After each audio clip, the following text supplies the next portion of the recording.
తల్లిదండ్రులు ఇద్దరూ టీచర్లే. 7వ తరగతిలో స్ట్రేట్ ర్యాంకర్.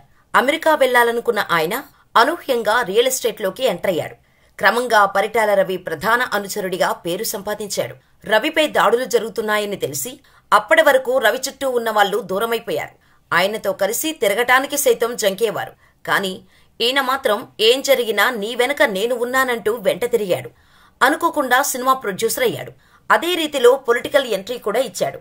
ఎంపీగా ఓడిపోయినా 2 సార్లు ఎమ్మెల్యేగా గెలిచి సత్తా చాటి ఇప్పుడు హ్యాట్రిక్ కోసం రంగంలోకి దిగుతున్నాడు. ఆయనెవరో కాదు, ఎమ్మెల్యే వల్లభనేని వంశీ.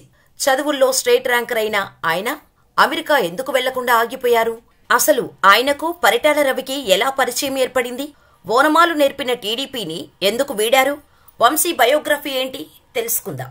ఎమ్మెల్యే వల్లభనేని వంశీ 1972లో రమేష్ చంద్, అరుణగారి దంపతులకు కృష్ణా జిల్లా గన్నవరంలో జన్మించాడు. వంశీ తల్లిదండ్రులు ఇద్దరూ టీచర్లే. చిన్నతనం నుంచి చదువుల్లో చురుకుగా ఉండేవారు. ఆయన ఉంగుటూరులో 7వ తరగతి వరకు చదువుకున్నారు. ఆ సమయంలో 7వ తరగతిలో ఆయన స్టేట్ బ్యాంక్ కూడా పొందారు. 8వ తరగతి నుంచి 10వ తరగతి వరకు తాడికొండ రెసిడెన్షియల్ స్కూల్లో చదువుకున్నారు. ఆ సమయంలో స్టేట్ లెవెల్ ర్యాంక్ కూడా పొందారు. విజయవాడ గౌతమ్ కాలేజీలో ఇంటర్ పూర్తి చేసి వెటర్నరీ డాక్టర్గా మాస్టర్ కోర్స్ని తిరుపతి ఎస్వి అగ్రికల్చర్ కాలేజీలో పూర్తి చేశారు. ఆ తర్వాత వంశీ అమెరికా వెళ్దామని ప్రయత్నించారు. కానీ ఆయనకు వీసా ప్రాబ్లమ్స్ వల్ల వీలు కాలేదు. ఈ తరుణంలో రియల్ ఎస్టేట్ వ్యాపారం స్టార్ట్ చేశారు. ఈ టైంలోనే పరిటాల రవికి ఆయనకు పరిచయం ఏర్పడింది. అతి కొద్ది రోజుల్లోనే పరిటాల రవికి వంశీ ప్రధాన అనుచరుడిగా మారారు. ఈ సమయంలో పలు వ్యాపారాలు కూడా చేశారు. వంశీని పరిటాల రవి సొంత తమ్ముడులా చూసుకునేవారట.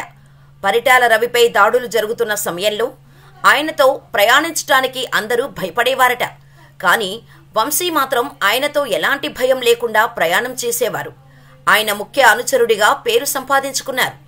మరోవైపు వంగవీటి రాధ, కొడాలి నాని ఆయనకు మంచి స్నేహితులు. ఈ సమయంలో కొడాలి నానితో నందమూరి కుటుంబంతో ఆయనకు పరిచయం ఏర్పడింది. ముఖ్యంగా జూనియర్ ఎన్టీఆర్తో మంచి స్నేహం ఏర్పడింది.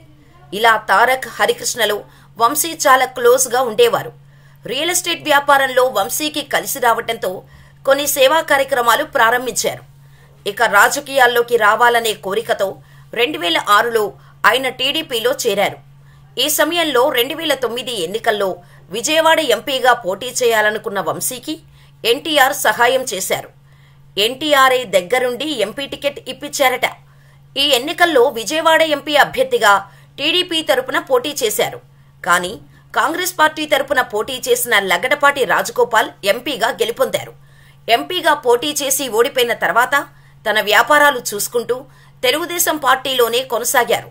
ఈ సమయంలోనే వంశీ దృష్టి సినిమాల మీద పడింది. ఆయన సినిమా నిర్మాతగా మారారు. 2009లో పున్నమినాగు, 2010లో జూనియర్ ఎన్టీఆర్తో అదృశ్య సినిమా నిర్మించారు. ఆ తర్వాత రవితేజతో 2018లో టచ్ చేసి చూడు అనే సినిమాను కూడా తీశారు. ఇక ఆయన రాజకీయ జీవితాన్ని చూస్తే తెలుగుదేశం పార్టీలో కొనసాగుతూ వల్లభనేని వంశీమోహన్ 2014లో జరిగిన అసెంబ్లీ ఎన్నికల్లో టీడీపీ అభ్యర్థిగా గన్నవరం అసెంబ్లీ నియోజకవర్గం నుంచి పోటీ చేశారు. ఈ సమయంలో వైసీపీ అభ్యర్థి తుట్టా రామచంద్రరావుపై 9400 ఓట్లతో గెలిచి తొలిసారి ఎమ్మెల్యేగా అసెంబ్లీకి ఎన్నికయ్యారు. ఇక 2019 ఎన్నికల ముందు వంశీ దాదాపు వైఎస్ఆర్సీపీలో చేరుతారని వార్తలు వినిపించాయి. ఈ సమయంలో వంశీని జగన్ హగ్ చేసుకున్న ఫోటో చాలా వైరల్ అయింది. దీంతో వంశీ వైసీపీలో చేరటం దాదాపు ఖరారైపోయిందని వార్తలు కూడా హల్చల్ చేశారు. కానీ పార్టీ మారకుండా టీడీపీలోనే కొనసాగారు. 2019లో జరిగిన అసెంబ్లీ ఎన్నికల్లో టీడీపీ అభ్యర్థిగా మళ్లీ పోటీ చేసి వైసీపీ అభ్యర్థి యార్లగడ్డ వెంకట్రావుపై 838 ఓట్లతో గెలిచి రెండోసారి ఎమ్మెల్యేగా గెలుపొందారు. 2019 వైసీపీ ప్రభంజనంలో ఆయన గెలిచారంటే అర్థం చేసుకోవచ్చు వంశీ ప్రభావం స్థానికంగా ఎలా ఉంటుందో. కానీ ఒక్కసారిగా టీడీపీలో రాజకీయ సమీకరణాలు మారడం మొదలయ్యాయి. నిజానికి 2019 ఎన్నికల ముందే వంశీకి టీడీపీకి మధ్య దూరం మొదలైంది. దశాబ్ద కాలంగా కృష్ణా జిల్లాలో టీడీపీకి తిరుగులేని నాయకుడిగా పేరు పొందిన వల్లభనేని వంశీ కృష్ణా జిల్లాలో టీడీపీ బలపడేందుకు ఆయన చాలా కృషి చేశారు.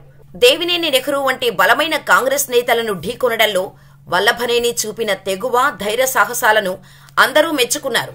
ఈ టీడీపీ సీనియర్ నాయకుడు అయిన దేవినేని నెహ్రూకు ఎదురు వెళ్లాలంటే గజగజ వణికిపోయేవారు. కానీ వంశీ మాత్రం ఎవరొస్తారో రండి, తాడో పేడో తేల్చుకుందాం అన్నట్టు ముందుకు వెళ్లారు. అటువంటి నేతకు టీడీపీలో క్రమంగా ఇంపార్టెన్స్ తగ్గుతూ వచ్చింది.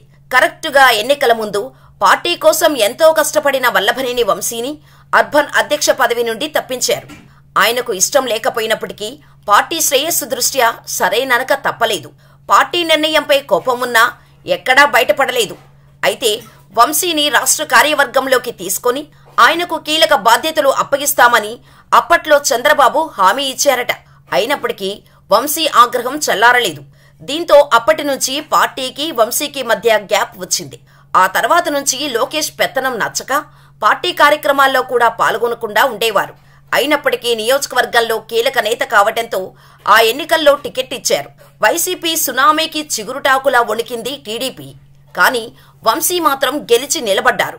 టీడీపీ ఓడిపోవటం, అంతర్గత కలహాల కారణంగా వల్లభనేని వంశీకి టీడీపీకి మధ్య దూరం పెరుగుతూ వచ్చింది. పార్టీ నిర్వహించే కార్యక్రమాలకు ఆయన దూరమయ్యారు.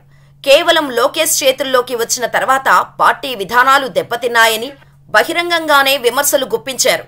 దీంతో ఆయనకు వ్యతిరేకంగా టీడీపీ నేతలే తప్పుడు ప్రచారాలు చేయడం ప్రారంభించారు. ఇది తట్టుకోలేక వల్లభనేని వంశీ టీడీపీని వీడి వైసీపీలో చేరారు.